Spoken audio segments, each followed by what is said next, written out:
You're listening to the Cyberwire Network, powered by N2K. The family that vacations together stays together. At least, that was the plan. Except now, the dastardly desk clerk is saying he can't confirm your connecting rooms. Wait, what? That's right, ma'am. You have rooms 201 and 709. No, we cannot be 5 floors away from our kids. The doors have double locks. They'll be fine. When you want connecting rooms confirmed before you arrive, it matters where you stay. Welcome to Hilton. I see your connecting rooms are already confirmed. Hilton, for the stay.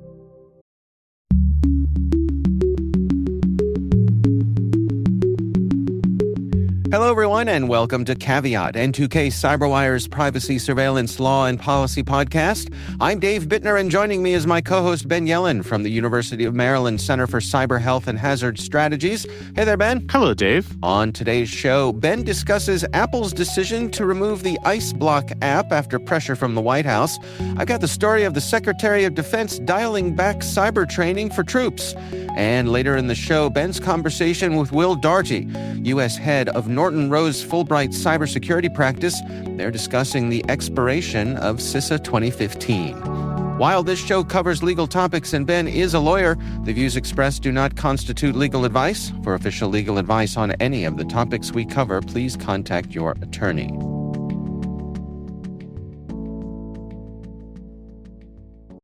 Wish you could become a morning person? You know the type, up before the sun, early morning runs, first one to the office with donuts and a smile. How do they do it? Easy. With the new Galaxy Watch 8, sleep tracking and personalized insights from Samsung Health help you improve so you can wake up to a whole new you. One who, dare I say it, skips the snooze?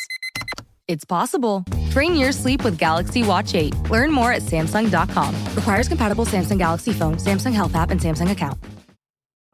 All right, Ben, we got a lot of stories to cover here today. You want to kick things off for us? Sure, I'll start with a mini tangent, which I swear will relate to my story. All right. So on my way in to record this podcast today, I use the Google Maps application. And yes, Google Maps alerts me when there is a state trooper on the road so that I can slow down a little bit, not be nabbed for speeding. Right.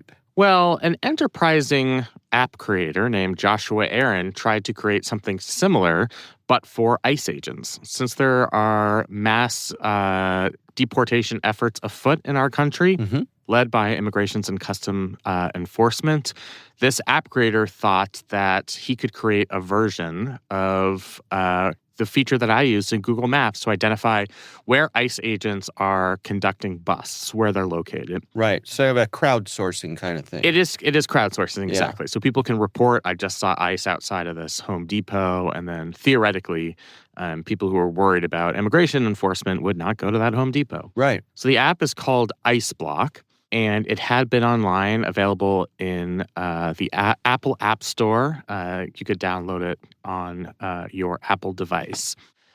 As of last week, upon receiving pressure from the White House, Apple wrote, and I quote, "Upon reevaluation, the app does not comply with App Store guidelines around objectionable and defamatory, discriminatory, or mean-spirited content, and the app has been removed from the App Store." Apple's justification, which they explained in a statement, was that they were concerned about violence against ICE agents, that people who are being led to ICE agents through this application or alerting agents or alerting people as to where those agents were would have the opportunity to commit violence against ICE agents. And in fairness, there have been some violent acts against ICE agents, which is terrible. They are doing their job. They are federal law enforcement agents, and they have the right to live free from violence. But I do think it's really interesting, and I think a reflection on our time that Apple gave in here. Because this is not, the reason I shared that anecdote in the beginning, this type of technology is not new. And there have been some efforts going back decades. I remember listening to the former Attorney General of Maryland saying he tried hard to get the Waze application, which was the first, I think, to do this kind of crowdsourced where are the police on the road thing. He tried to get that application removed from the App Store. Right. But we've kind of come to accept that that's a feature of not just Google Maps, but, by the way, Apple Maps, Right. where you can identify law enforcement. And the fact that Apple gave into this pressure to remove this application, I think says a lot about our current moment. Apple has always held itself out as being a pro-privacy, pro-civil liberties company, I guess you could say. They famously stood up against the FBI when the FBI was trying to get them to break their own encryption in the San Bernardino terrorism case. They've worked hard to earn that reputation. And now, over the past 6 months, you see Tim Cook, or as the president calls him, Tim Apple, going to the White House and bringing diamond-encrusted gifts, and then Apple caving to White House pressure on something like this. So I just think it's really interesting. I'm very curious to see where this goes next, and if Joshua Aaron, the creator of this application, files some type of legal challenge, and where that would go. Yeah. So I'm intrigued at your comparison to navigation apps like Waze, and which I use all the time, and so I no question that Waze has saved me from speed traps and things like that by alerting me. I can hear it in my head. Police reported ahead.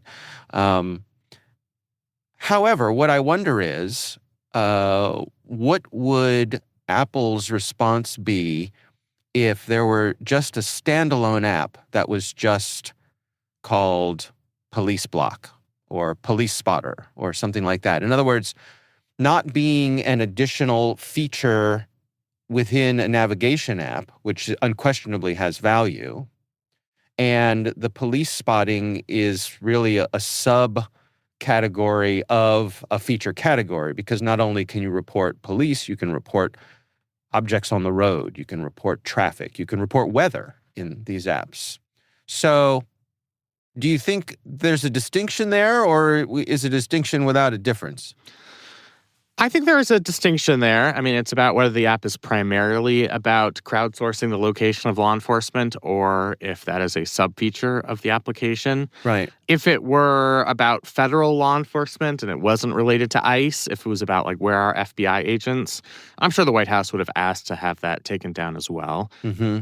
I don't know if local police departments have enough influence that they could go to Apple and say it's dangerous for this application to identify the location of police patrols. They tried. That was the case when Waze started reporting police locations. The police forces were making the case that this was a safety issue, that people with ill intent would know where a police officer was parked and could Right, and my recollection sneak up and... my recollection is the app stores told them to stuff it. Yeah, exactly. Yeah.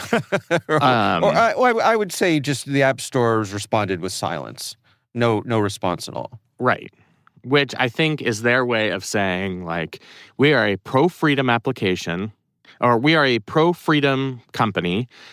We believe in individual rights, and we are not going to tip the scales on the side of law enforcement in those circumstances. It's just very notable that they didn't do it here. And I think there's another element of it that we have to mention, because I think it's relevant, that Trump has threatened Apple with steep tariffs for making its iPhone overseas. Tim Cook was very worried about that. That's when he brought his gift to the White House. And now the Trump administration has exempted electronic products made by companies like Apple from most of the tariffs that have been imposed during this year. So Apple has still had to pay about $1 billion per quarter in tariffs, but it's far lower than it would have been without the administration's actions. Right. So there's at least the appearance here of a quid pro quo. Like, we gave you a break on the tariffs.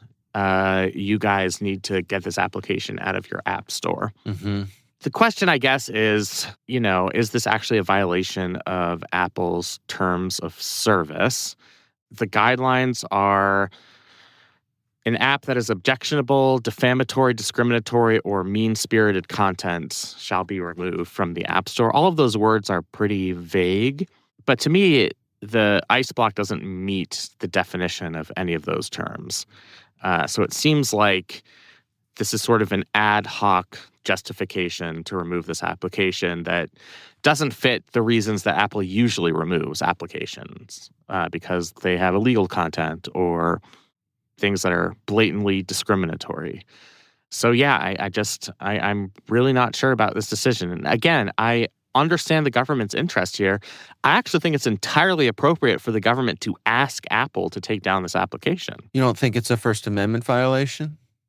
Well, just in the same way that when the Biden administration went to the big platforms and said, you guys need to do a better job policing BS content that's, shedding, that's feeding anti-vax conspiracy theories on your platforms, they have the right to pressure the companies to do that and to ask them to do that. And the Supreme Court basically affirmed that. The case that related to those requests ended up being decided on standing grounds. But the Supreme Court basically, in so many words, said there has to be kind of explicit coercion. And there wasn't really anything cognizable against individual companies. Mm-hmm. So I think it's within the administration's power and purview to publicly criticize Apple for allowing the application to exist in the App Store and for them to ask for the application to be taken down. It's Apple's conduct here that I question, because I think if they hold themselves out as being an independent company who's not going to cave to pressure from not just our government, but more hostile foreign governments, then I'm surprised that they just lied down in these circumstances. Yeah, I guess I wonder if at this point we're giving Apple too much credit or crediting Apple with the independent spirit of Steve Jobs, who has been gone long enough that his spirit has faded, right? And that the business... That black turtleneck is fading further from our eyes. Look, also that a lot has changed for Apple. They are one of the largest companies in the world now, one of the most successful, and they're so tied to China with their manufacturing that I think it's an unexpected vulnerability. I think it's fair to say Apple probably didn't see this tariff regime coming, right, in the way that it's come. Yeah, and I think they had to figure out a way to act to prevent significant financial harm to their own company, and the way they did it is to curry favor with the administration, and that's. I'm sure if I were an Apple shareholder, that's probably a decision I would support. Maybe I am an Apple shareholder in one of my mutual funds. I don't know. Probably am, yeah, right? But so, that's who does Tim Cook ultimately serve? I think we have our answer here. Yeah. I mean, what he would say is he's serving the interests of the shareholders. But really, you are rewarding government coercion by... or at least government pressure by acceding to this request in a way that I think previous generations of Apple leaders would have looked poorly upon. Yeah. At the same time, though, I mean, Apple has given in to requests from China. They did away with the Taiwanese flag emoji in iOS in China. So they're not immune to no, exactly. They're not immune to requests from folks who have the ability to make life difficult for them. To me, there's something different about blocking something from the App Store, because I think there are only basically two usable app stores. Right. And Apple and Google merely provide the platform for app developers to put their apps in there for either for sale or for download. And I think there should be a very high standard to have that removed, because I do think there are First Amendment interests at play there. IceBlock, since the request also went to Google, and as of press time here, I don't know how Google responded, but they can't just go into some alternative app store and try and sell themselves. Yeah. Well, a couple detail. I mean, my understanding is that IceBlock was only available for iOS. But also, I think there were similar applications that were available on in Google Play. But your point stands. Yeah. Yep. But I've seen people say that a possible solution to this would be for the developer to turn it into a web app, So basically, if you made this database into a website instead of an app, then people could still access it on their mobile devices, and they could have it functionally be a web app on their mobile device, and then they could still access the database without having to go through Apple's gatekeeping. Yeah, and I think there's definitely something to that. I suspect that the founder of this company will try to do that. It introduces additional steps for people who want to use the application, and it's certainly not as user-friendly as just downloading an app on your device. I mean, have you ever tried... Do you have that frustrating feeling when you want to do something, but none of the apps that you have are able to do it, and you have to open up like Google Chrome and Yes. search for it, Yes. like you're in 1999 or whatever? Yeah. Or wandering around in a foreign land where I do not speak the language. Yeah, so there's something to that, and I just think on principle, I mean, somebody has to host that website. So is the host of that website, and granted, there are a million different hosting services, so I guess that's what makes it different, but maybe that's what's so objectionable, that there are only two serviceable app stores. And if these app stores are very prone to government pressure, today it's IceBlock, but what about other applications that imply political rights or free speech rights? Sure. And again, Sure. this was not... You look at something like TikTok, which Congress duly passed a law saying that unless there was divestment, TikTok had to be removed from the app stores. That was an act by Congress signed into law by the president. So that is a little bit different. There are still free speech implications because Congress cannot usurp constitutional rights. But here, that didn't even happen. We're just talking about White House pressure and coercion, which again, that is within their purview to put that pressure on the companies. I just think if the companies like Apple, want to sell themselves as bastions of free speech and democracy, even though they've certainly tripped up at points in the past, I would have expected a little bit more resistance here. That's all. Yeah, I think I don't disagree with what you're saying. I think folks who had that impression of Apple have in the past few months have their hearts broken by Tim Cook delivering a golden statue, a golden award to our president. There is an antitrust angle here too, because people like me and you who strongly disagreed with Tim Cook's actions, in theory, we could be like, all right, I'm getting rid of all of my Apple products. Yeah. And I'm going to go... Let's not be hasty, Ben. Let's not be hasty. Yeah, I mean, that's just not going to happen. Right. There just aren't sufficient alternatives out there. Right. So, Right. Yeah, I don't really know what an equitable solution would be here. Let me ask you this. Suppose Waze or Google Maps or Apple Maps added some granularity to their police reporting. In other words, rather than just saying police reported ahead, what if it had a subcategory that said federal police reported ahead, state police reported ahead, right? It seems to me like you could get what you're after here with a subtle feature bump on some of these apps without overtly saying that's it's what you're... ICE. Yeah. Yeah. Right. Could be the Bureau of Alcohol, Tobacco, and Firearms.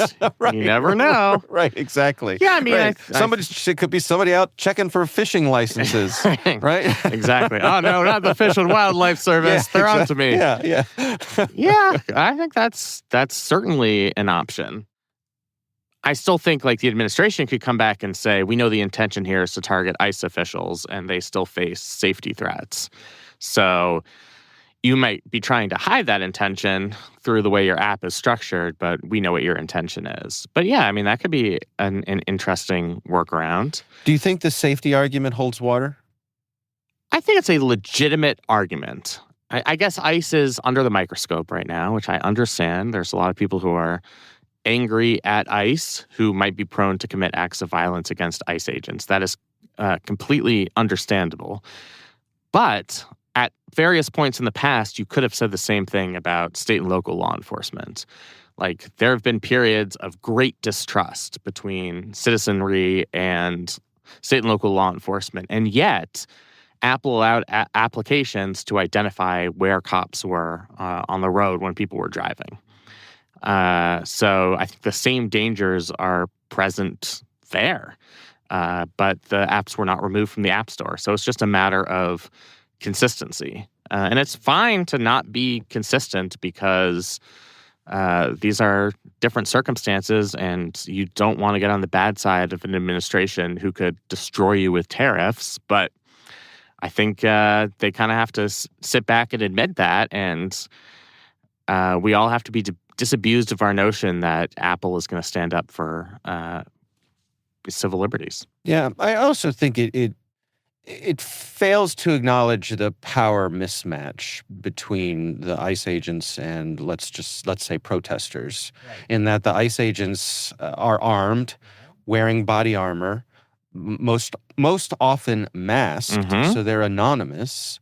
They're the ones with the tear gas. They're right. They have.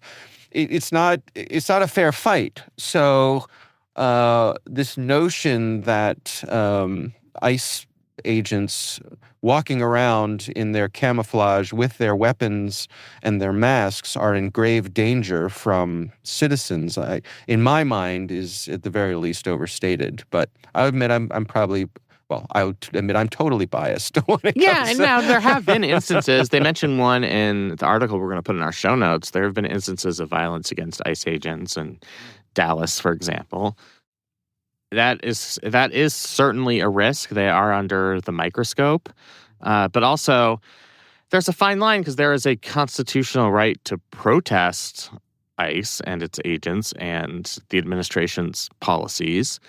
And then the question is, are you just trying to protect them from violence, or are you worried that they won't be able to fulfill their immigration policy goals, which is a separate question entirely? And is it Apple's responsibility to concern themselves with effectuating the administration's immigration enforcement goals? Right. That's a different question entirely. Right. Like, they're saying it's about officer safety, which is legitimate, but it makes it harder for them to do their jobs. Right. When people are tipped off that they could be on their way to your neighborhood. Right. Yeah. Exactly. Yeah. All right. Interesting discussion, and we will have a link to that story in our show notes. We'll be right back after this message from our sponsor.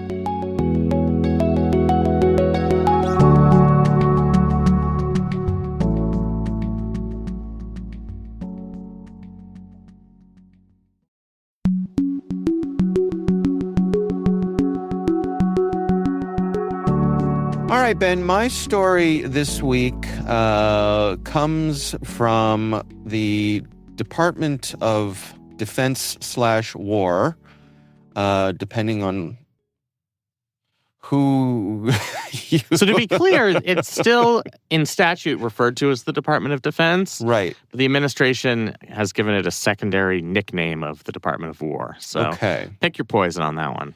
So, recently...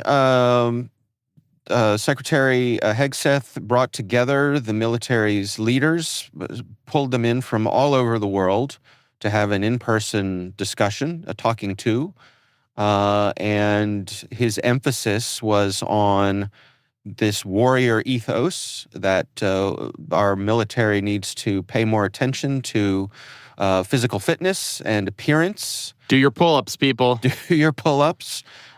He pointed out that it was no fun strolling around the Pentagon and seeing fat generals. I will add commentary that I believe it was Churchill who said, I don't need my generals to be able to run 10 miles. I need them to be able to outsmart the enemy. So there is a memo that was just released as we record this from the DoD that is reducing cybersecurity training for DoD personnel. This is a policy shift. They're shifting their resources from cybersecurity training towards this sort of emphasis on physical fitness, those sorts of things. Critics are pushing back on this and saying our military, our government, our society is under more and more attack from cyber foes than ever. In fact, this is the war space right now in a lot of ways. So there's a lot of criticism that we see this shifting in priorities from the DoD. What do you make of this, Ben? Honestly, it's kind of a W for Hegseth. I mean, I'm half joking. Yeah. As somebody who's been through so many university-based cybersecurity trainings. Yeah. Part of me is like, you lucky people, you don't have to hear, don't open suspicious phishing emails for the 8,000th time. Okay. That was my initial reaction as a layperson. But as somebody who cares about cybersecurity, I do think this is not great. Obviously, the threats against the Pentagon or the Department of Defense could pose significantly more problems than the threats of a cyber attack against even a big university system, which I think augurs for more cybersecurity training instead of less. I'll also note that, most people who work in the Pentagon aren't what Pete Hegseth would refer to as warfighters. There are a lot of analyst positions of people who never went to basic training, and probably like me, can't actually do one pull-up, let alone many pull-ups. Right. But they still have extremely important jobs. So why would we take away requirements that those type of people continue the same level of cybersecurity training? I think it's penny wise, pound foolish. Yeah. My sense is, and this is my opinion, that this emphasis on appearances is misplaced. That one of the reasons our military is so effective and proportionally compared to other nations around the world, and what is the statistic? I think we spend more than the next 6 nations combined on our military, something like that. Roughly, yep. Yeah.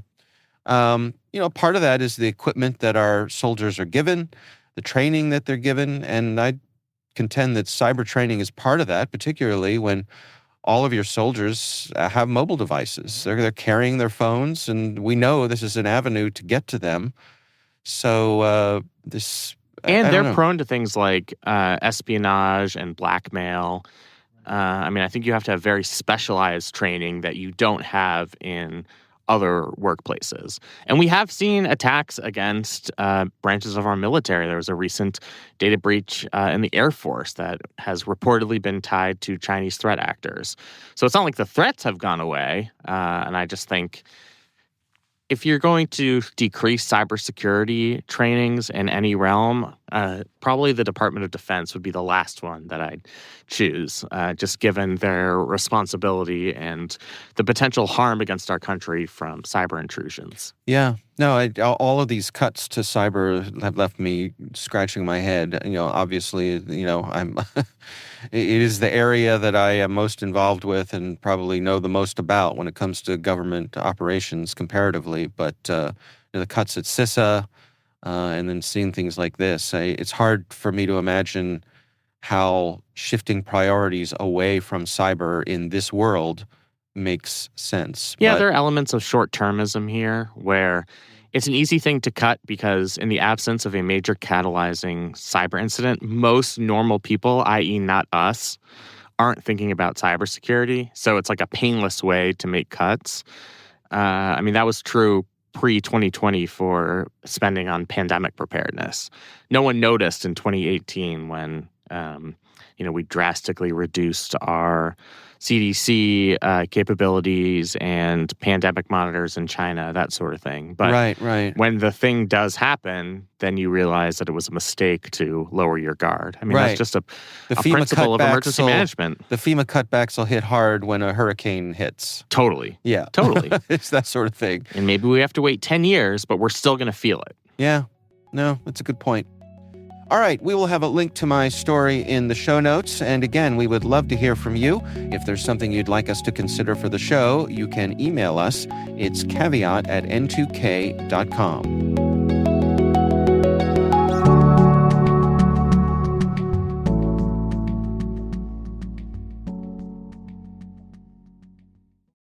Running a business comes with a lot of what-ifs. But luckily, there's a simple answer to them. Shopify. It's the commerce platform behind millions of businesses, including Thrive Cosmetics and Momofuku, and it'll help you with everything you need. From website design and marketing to boosting sales and expanding operations, Shopify can get the job done and make your dream a reality. Turn those what-ifs into... Sign up for your $1 per month trial at shopify.com/special offer.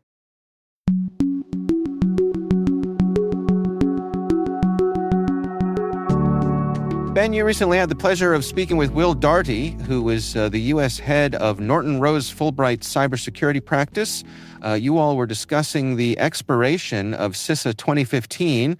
I suppose it's worth noting before we go to the interview here that when you recorded this, it was still a question mark as to whether CISA 2015 was going to expire. Is that right?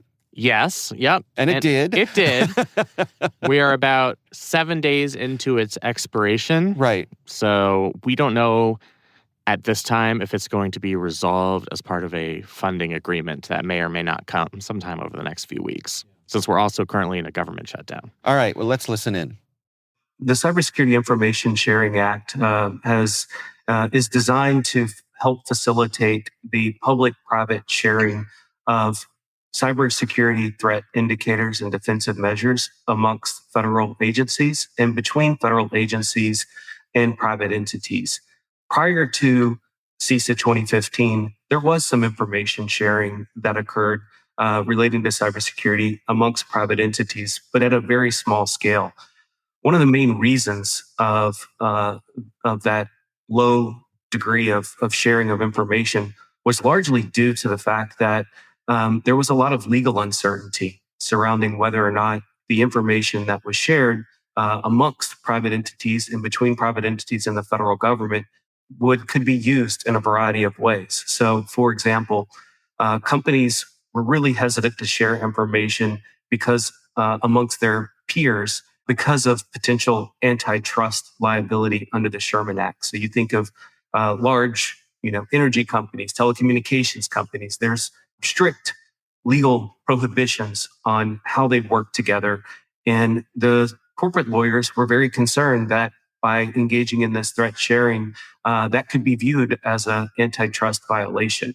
There were also significant concerns that when you private entities share threat information with the federal government, that those would be subject to the Freedom of Information Act type of disclosures. So journalists and the public at large could request access to the information that these private entities were submitting to the federal government. There's also a significant number of privacy laws that a lot of attorneys were concerned that some of these threat indicators could have personal information included within those. So there was a big concern about whether or not they would be subjecting the organization to potential legal liability by even inadvertently including that type of personal information when sharing that with the federal government. So really then Congress's central aim in 2015 was to normalize and de-risk voluntary, almost real-time public-private sharing of cyber threat indicators or CTIs and defensive measures, DMs, while also putting some privacy and civil liberty guardrails around both government use and private disclosure. And it did this really in three primary ways. So, first, it required the federal government, namely the DHS, to set up real-time intake and distribution process for CTIs and DMs.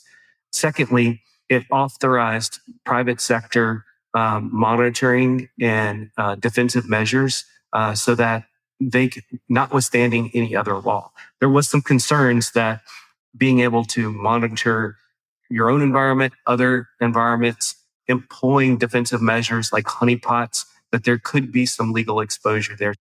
So we've seen CISA 2015 supported by the current administration, the previous administration, a bipartisan coalition of members in both parties in Congress, bicameral support.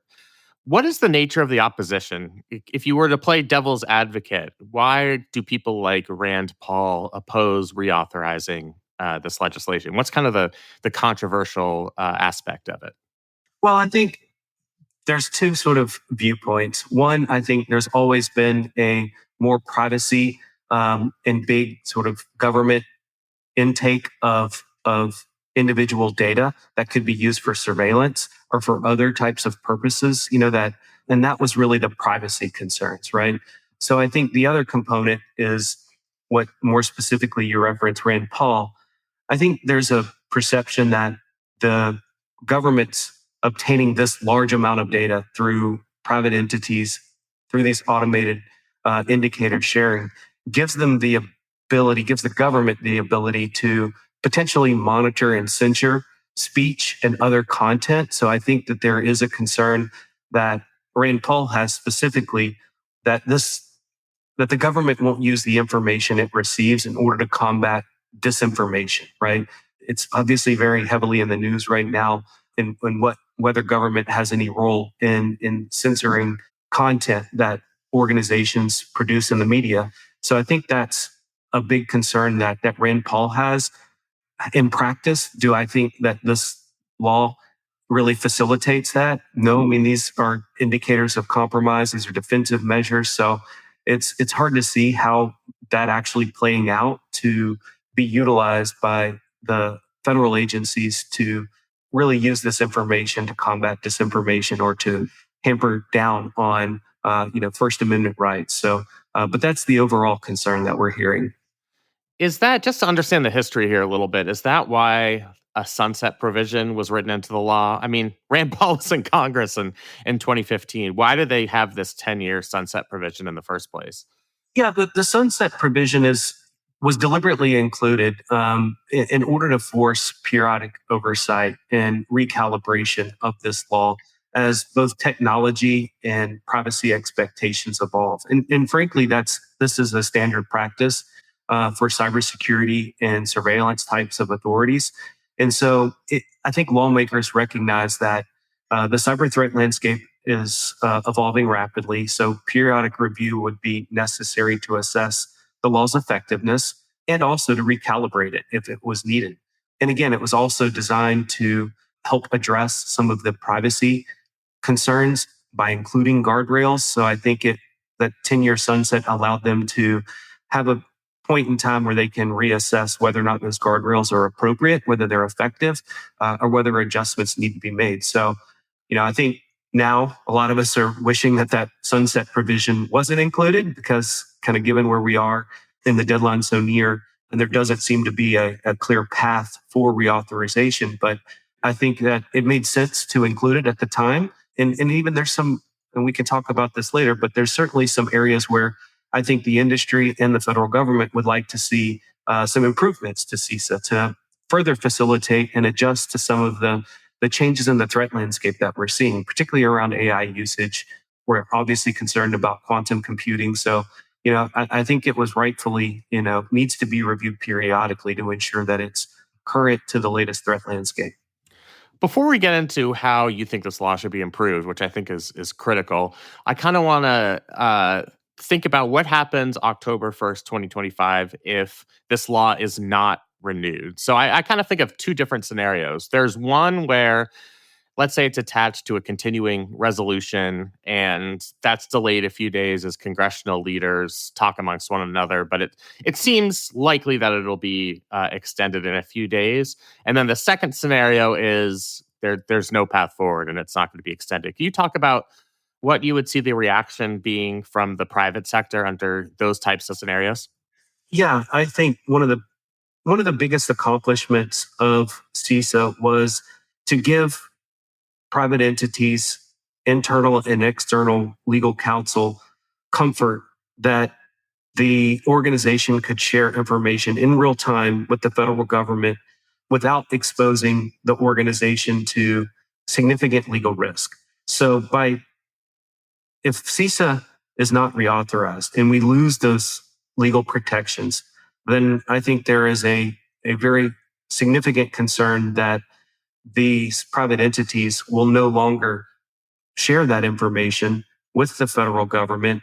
I've seen some experts expect the amount of sharing go down 80 to 90%, right? Because the decision on whether or not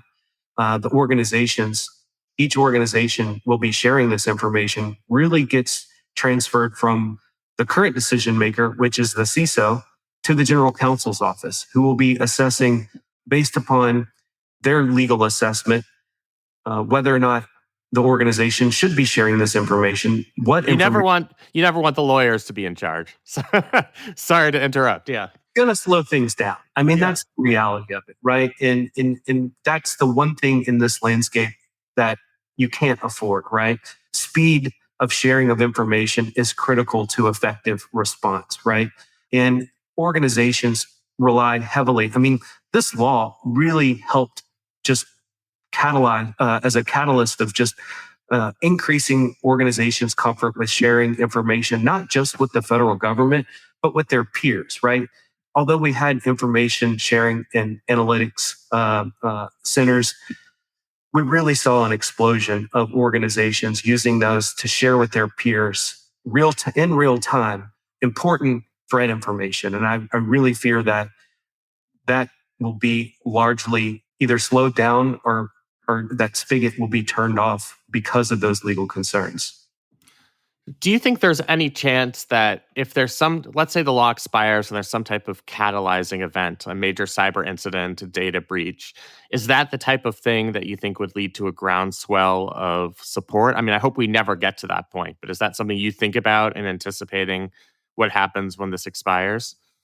Yeah, unfortunately, I mean, that's how we see a lot of regulatory in Congress move is in response to these large events, right?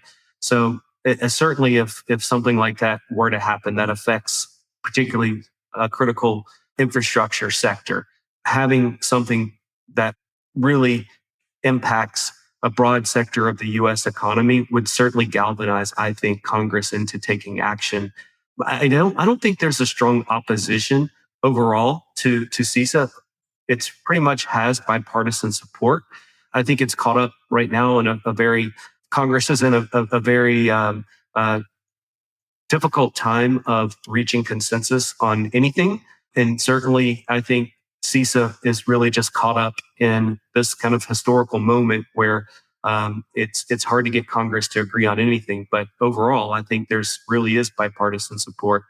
But if we don't have this reauthorized, then I'm afraid that we won't have the incentive. Congress won't have the incentive to subsequently pass a similar law if it's not reauthorized soon until we have something that is significant and impacts a lot of organizations, and pressure is put back on Congress to do something to help private industries improve their cybersecurity postures.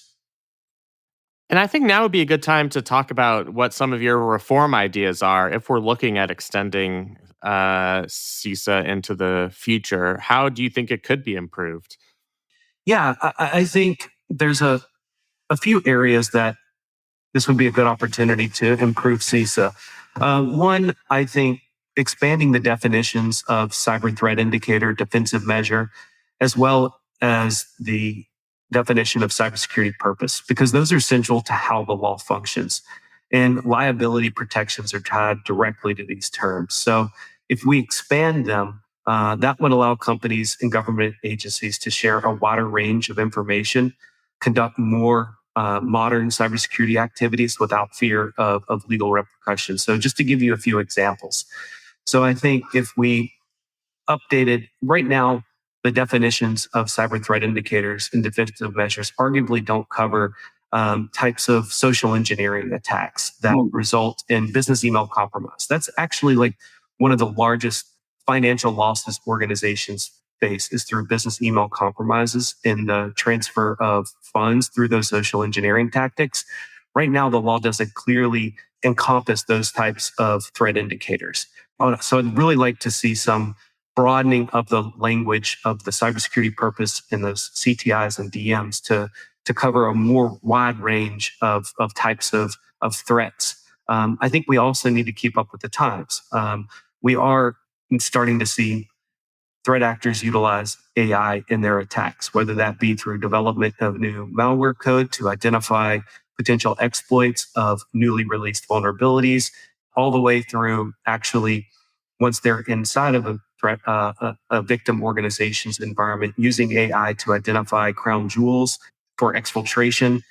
analyzing that data to put a price on what the organization would likely pay, and ultimately even using that AI to develop a customized ransom note. So the threats are real. AI is here in terms of threat actors using that. So I would really like to see CISA be updated to encompass these new AI threats by expanding definitions and making clear that these types of new threats are going to be similarly protected.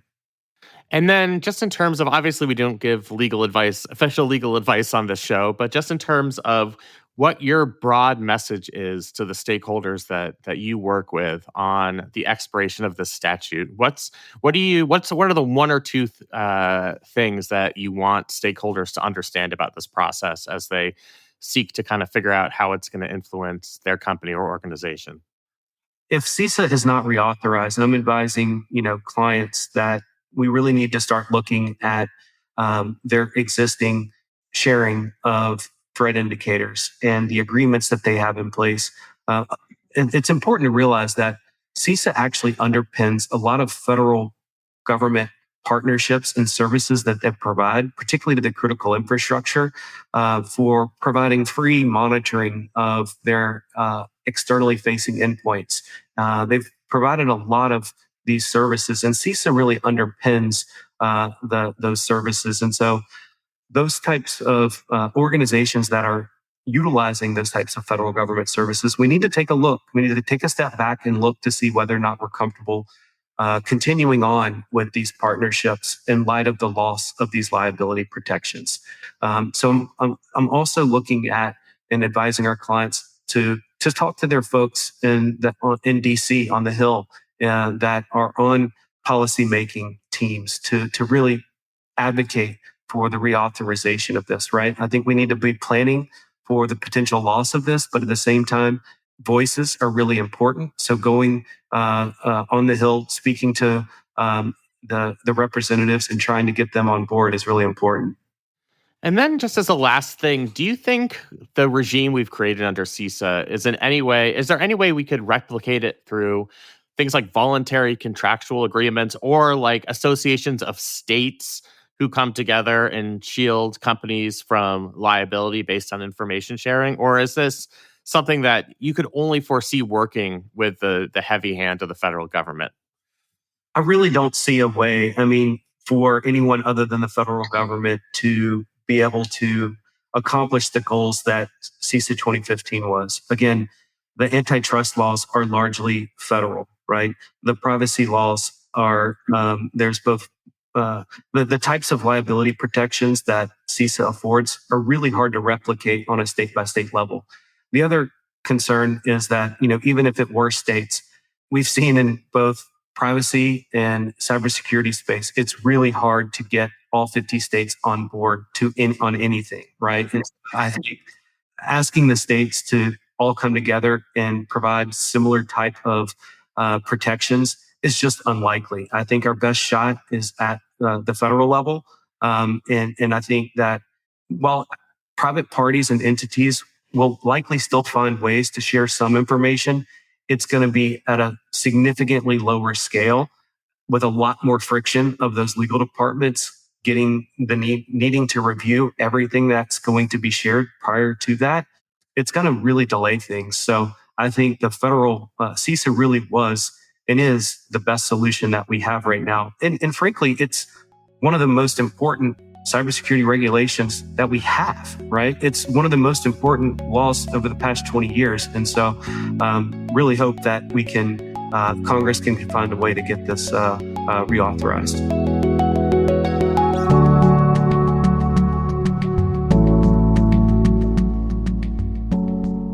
All right, interesting stuff. What were the main takeaways for you here, Ben?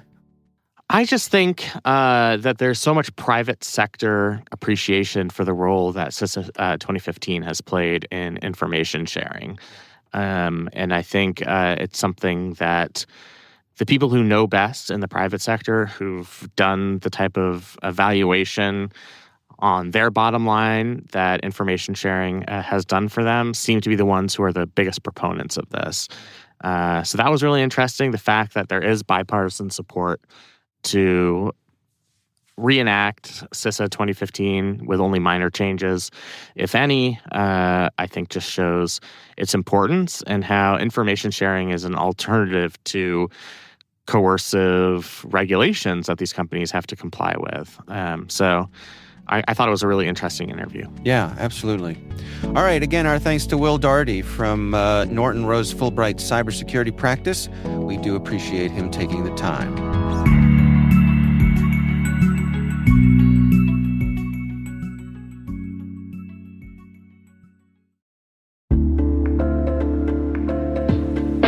What's your 2 a.m. security worry? Is it, do I have the right controls in place? Maybe, are my vendors secure? Or the one that really keeps you up at night, how do I get out from under these old tools and manual processes? That's where Vanta comes in. Vanta automates the manual work so you can stop sweating over spreadsheets, chasing audit evidence, and filling out endless questionnaires. Their trust management platform continuously monitors your systems, centralizes your data, and simplifies your security at scale. And it fits right into your workflows, using AI to streamline evidence collection, flag risks, and keep your program audit ready, all the time.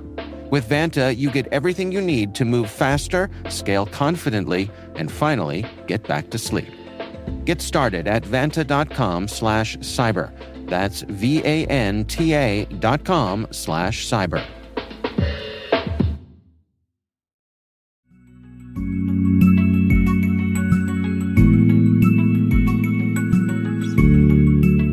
And that is Caveat, brought to you by N2K Cyberwire. We'd love to hear from you. Your feedback ensures we deliver the insights that keep you a step ahead in the rapidly changing world of cybersecurity. If you like our show, please share a rating and review in your favorite podcast app. Please also fill out the survey in the show notes or send an email to caveat@n2k.com. This episode is produced by Liz Stokes. Our executive producer is Jennifer Iben. The show is mixed by Trey Hester. Cyber Innovation Day is the premier event for cyber startups, researchers, and top VC firms building trust into tomorrow's digital world. Kick off the day with unfiltered insights and panels on securing tomorrow's technology. In the afternoon, the 8th annual Data Tribe Challenge takes center stage as elite startups pitch for exposure, acceleration, and funding. The Innovation Expo runs all day, connecting founders, investors, and researchers around breakthroughs in cybersecurity. It all happens November 4th in Washington, D.C. Discover the startups building the future of cyber. Learn more at cid.datatribe.com.